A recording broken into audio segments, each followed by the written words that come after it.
financially. I was down what? Relationship what? I was down what? Emo? And I was down what? And I was thin like a what?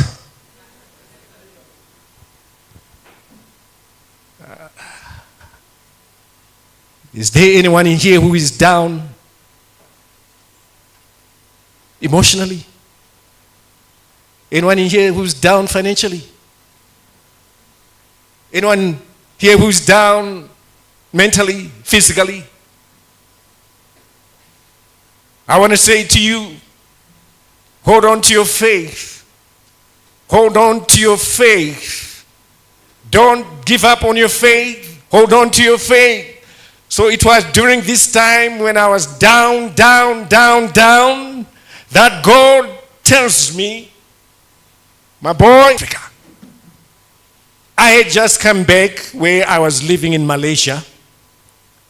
I had just gone back to America, to New York, where I used to live.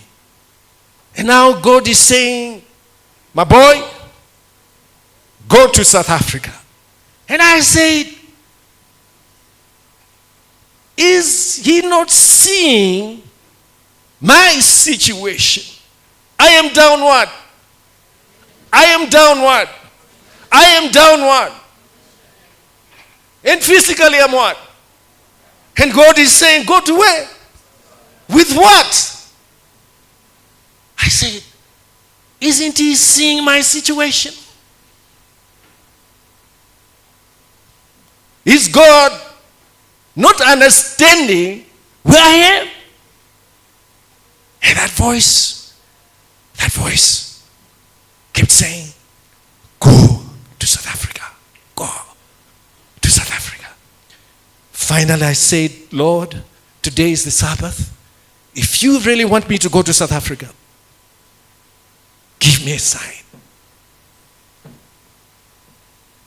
And by the end of that Sabbath, God had given a powerful sign. Powerful sign. Isn't it strange that God was telling me to go to South Africa when I was broke? And when my world was upside down. Isn't that strange? I was a mess. Big mess. So finally, I took the money that I had. I bought the ticket to go to South Africa. 3 days after God confirmed to me, I bought the flight ticket to South Africa, New York to Johannesburg. 2 weeks or 3 weeks before I left, I am sleeping. And then I have this dream. And in this dream, there was me, there was an old schoolmate. I had met my old schoolmate in South Africa in April at their church when I did a youth week of prayer. 20 years we had not seen each other. So in April, I had met her. Now this is October 2017. And in my dream, I am there. She is there. We are in church. We are arranging chairs. And then there was this third person.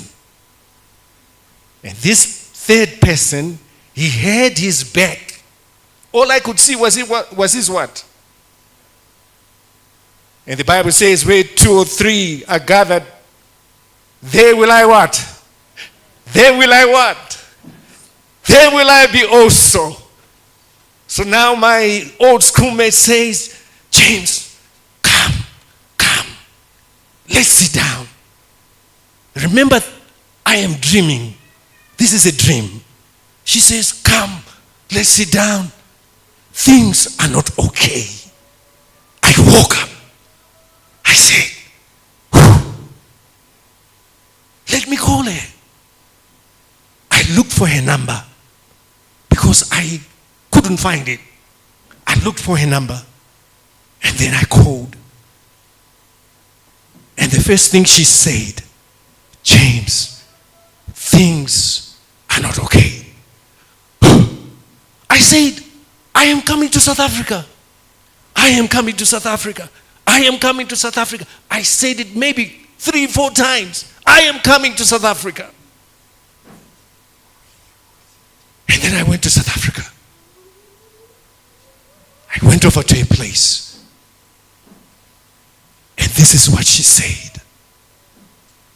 She said, "When you called me, I was in the process of committing suicide." I said, "What?" She said, "Yes, I was about to kill myself."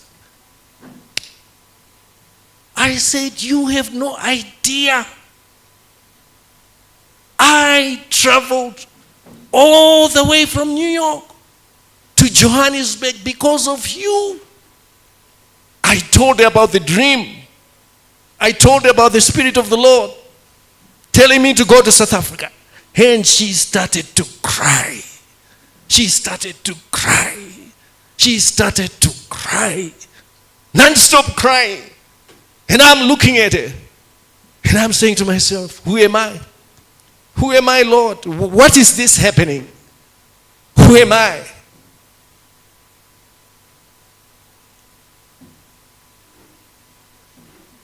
You may be down physically. You may be down mentally. You may be down emotionally. You may be down in whatever way. But God still wants to use you. God still wants to use you. God still wants you to be a light in this community. In spite of. When we are at our weakest point, that's when God says, "My boy, let me show you something. Let me show you how powerful I am." It is when we are at our weakest point, when we are right down on the ground, that's when God says, "My strength, my what? My what? Is made what? Perfect. In what? In weakness." I want to encourage someone that his strength, no matter what you are going through, his strength is made perfect in weakness. I have entitled our sermon for this morning, "You are special. You are special." Turn to your neighbor. Turn to your neighbor. Say to your neighbor, "You are special." Turn to your other neighbor and say, "You are special." And turn to your preacher and say, "Preacher, you are special too." Revelation 12:7-9 says, "And there was war in heaven. Michael and his angels